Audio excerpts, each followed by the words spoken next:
The restaurant shimmered with gold lights, every table filled with chatter and smiles as the waiter brought out another round of champagne. It was Clara's 25th birthday, and everyone was dressed like it was a royal event. I had been the one who booked the venue, arranged the cake, and managed every detail down to the flower centerpieces. Mom said it was just easier if I handled it since I was organized. I didn't mind, at least not at first. I sat at the far end of the table, listening to Clara's friends laugh about their vacations and promotions, pretending not to notice that no one asked about me. Then Mom stood up, raising her glass, and the whole room went quiet. Her voice was warm and proud, the kind she used when she wanted people to listen. "To my daughter Clara," she said, smiling so wide her eyes crinkled. "You've made me the happiest mother alive. You're the daughter I'm proud of." The room erupted in applause, people clinking their glasses, cheering. I smiled faintly, pretending it didn't sting, but something inside me twisted. I looked down at my plate, pushing my food around while Clara leaned into Mom, laughing like she'd just won a trophy. When the waiter brought the check, I expected Mom to hand over her card or maybe split it among us, but she didn't. She slid the bill across the table toward me, her hand steady, her smile unchanged. "It's $180, she said casually, almost like it was a favor. "Since you planned everything, I assumed you'd take care of it. You make more money than Clara anyway." I blinked, not sure I'd heard her right. The people around us went quiet for a second. Then the noise returned like nothing happened. My face burned. I wanted to say something, to ask why I was suddenly the sponsor of a party I hadn't even enjoyed. But Mom's tone left no room for questions. I felt everyone's eyes on me, some sympathetic, some curious, some just amused. Clara leaned toward me, her perfume strong and sweet, and whispered, "Don't make a scene, Ava. It's her night. Her night. Always her night." I signed the bill without saying a word. The waiter smiled politely, and the moment he left, the laughter returned as if I didn't exist. Mom started telling a story about how proud she was when Clara got her first promotion. Never mind that I was the one who helped her write the application. I sat there, silent, my chest heavy, feeling the weight of every unspoken word I'd swallowed over the years. The same pattern played out since childhood. Clara would shine, and I would stand in the shadow holding the light for her. Even when I bought Mom a car, Clara was the one who got the thank you speech. Even when I paid the bills, it was our family who helped. Tonight was no different, except something inside me snapped. I looked around the table, at Mom, beaming with pride, at Clara basking in attention, at the guests who smiled without seeing me. For the first time, I didn't feel invisible. I felt awake. Every time they had used me, every time they had called me the responsible one like it was a compliment, every quiet insult disguised as love, it all stacked up until I couldn't breathe. I realized that if I stayed silent tonight, I'd always be the one paying the bill, literally and emotionally. I picked up my coat and stood. Mom looked surprised. "Leaving already?" she asked, as if nothing unusual had happened. I nodded. "Yes," I said evenly. "It's been a lovely evening." I didn't wait for her reply. I walked out, the sound of their laughter fading behind me, replaced by the echo of my heels on the marble floor. Outside, the air was cold and sharp, the city lights reflecting off the car windows. I stood there for a long time, letting the night wind cool my face. My hands were trembling, but not from anger, from clarity. I realized they'd never see what I'd done for them because they didn't want to. They needed me to be the dependable one, the quiet one, the one who paid and smiled and stayed small. But that version of me was gone the moment Mom handed me that bill. That moment wasn't just humiliating, it was a lesson. The people I kept giving to would never stop taking. And as I walked toward my car, I didn't feel hurt anymore. I felt calm. That calm, dangerous kind that comes before a storm. Because for once, I wasn't going to clean up their mess. I was going to make them face it. And they had no idea what was coming. That night, I couldn't sleep. The laughter from the restaurant kept echoing in my head, mixing with Mom's voice saying, "You're the daughter I'm proud of." I kept staring at the ceiling, feeling a mix of anger and disbelief. I had paid almost $2,000 for a party that wasn't even mine, and all I got in return was humiliation. For years I had ignored little things. Mom asking for temporary money that never came back. Clara borrowing clothes and pretending they were hers.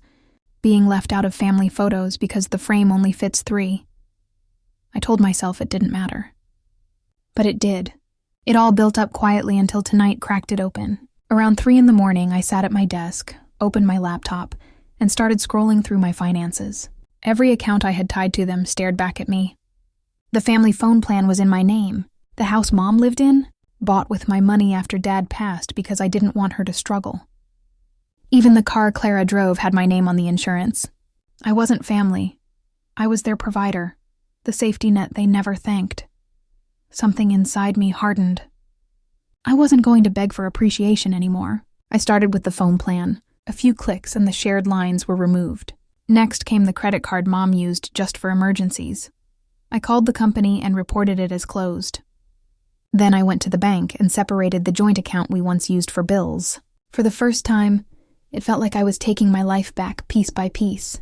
I wasn't doing it to punish them. I was doing it because I was done being used.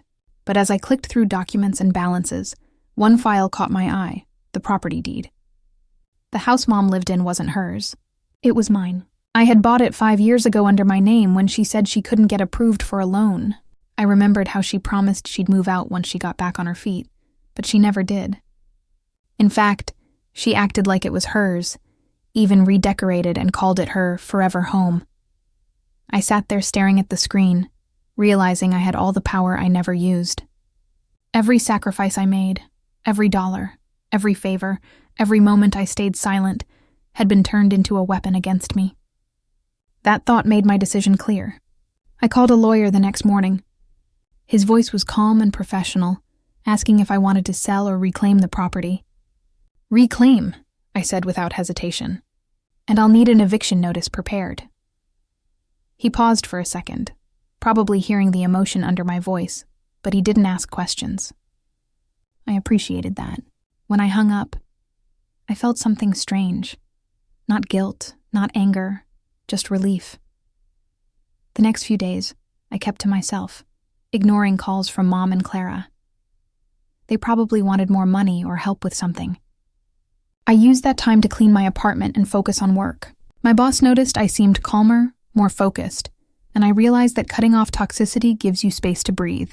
Still, late at night, I couldn't stop thinking about how easily they'd replaced love with expectation. I remembered birthdays where I bought Clara gifts she never thanked me for. Holidays where I paid for trips Mom said she couldn't afford.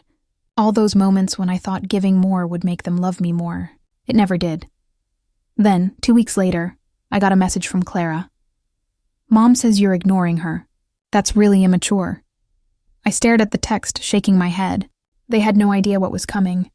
I didn't reply. Instead, I opened my email and saw the final papers from my lawyer. Everything was ready. The property transfer was complete. The eviction notice was official. I printed both documents and tucked them into an envelope. This wasn't about revenge anymore. It was about setting boundaries that should have existed years ago. That evening, as I looked at the envelope on my desk, I felt my heartbeat slow down. I knew that delivering it would change everything. Mom would see me differently, maybe even hate me. But for once, that didn't scare me. What scared me more was going back to being the person who paid the bill and smiled while being dismissed. I wasn't going to be that person again. Tomorrow, I'd drive to that house and hand her the papers. Tomorrow, she'd finally understand that the daughter she took for granted was the one who held everything together. And tomorrow, for the first time in my life, I'd stop being their wallet and start being myself. 2 weeks later, I drove to Mom's house with the envelope on the passenger seat, my heart pounding but my mind clear. The house looked the same as always, perfectly decorated, the flowers trimmed, the porch light glowing even in daylight. It looked peaceful, but I knew what hid behind those walls. Years of guilt, manipulation, and fake smiles.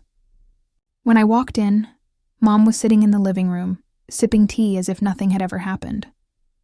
Clara was there too, leaning back on the couch with her phone in hand, acting like I was an unwelcome guest. "Oh, look who finally decided to visit," Mom said, her tone cold but polite.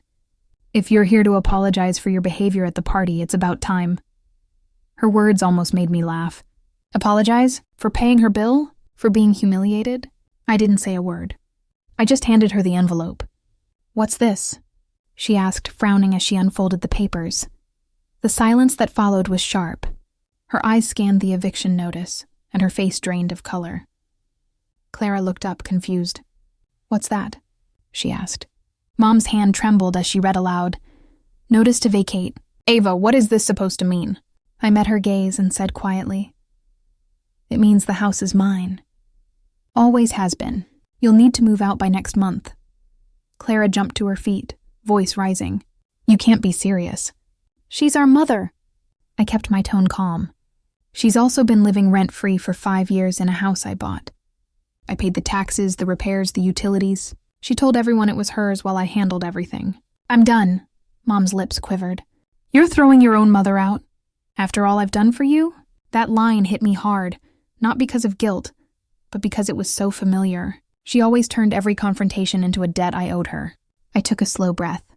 "You mean after all I've done for you?" I said. "I've paid your bills, cleared your debts, and covered every mistake you and Clara made, while you both treated me like a walking credit card. I didn't even get a thank you." The room fell silent.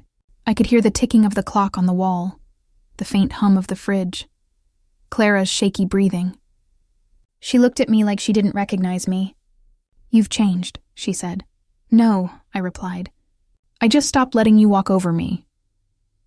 Clara tried to argue, saying Mom was just emotional and that I shouldn't overreact. But I wasn't overreacting. I was reclaiming my life. Mom finally stood, her voice trembling with anger. "You'll regret this, Ava. Family means everything, and money doesn't last forever." I met her glare calmly. "Family should mean respect, not using each other. And money isn't what I'm losing here. I already lost your respect years ago." I turned to leave, and that's when Clara shouted, "She's proud of me because I don't need to punish people to feel good." Her words stung, but I didn't stop. I looked back once and said, "You're right. You don't punish people. You just let others do everything for you." I walked out without slamming the door, without yelling, without a single tear. The air outside felt lighter than it had in years. My hands were still shaking, but not from fear, from release. For the first time, I wasn't trapped in their cycle of guilt and control. I had stood up for myself and watched the silence that followed when power finally shifted. As I got into my car, I saw Mom through the window, still clutching the papers, Clara pacing around her, both of them realizing that the balance had changed. The house they had claimed as their pride now belonged to the daughter they had always overlooked. Driving away, I expected to feel regret, maybe sadness, but all I felt was peace. The kind of peace that comes after a storm, when the air is clear and quiet. I thought about all the times I had begged for approval, all the nights I cried after being dismissed, and realized I didn't need their validation anymore. I didn't need to prove I was a good daughter or a good sister. I just needed to be free. That day, as I left that house behind, I didn't lose a family. I simply walked away from people who never acted like one. And deep down, I knew they'd remember that moment forever, not because of what I took from them, but because they finally saw who really held everything together all along. A month later, the house was empty. Mom and Clara had packed up their things and left quietly, though not without a few bitter phone calls and long dramatic messages about how I had broken the family. I didn't respond to any of them. The first few days felt strange, like a heavy silence had settled where years of noise used to live. I expected to feel guilty, but I didn't. For the first time in my life, I felt light, like I could finally breathe without someone tugging at me from behind. The house was mine again, but it wasn't just about ownership. It was about control. I finally had control of my life, my choices, my peace. Yet, even as I stood in the middle of the empty living room, I couldn't shake the memories of what it used to be.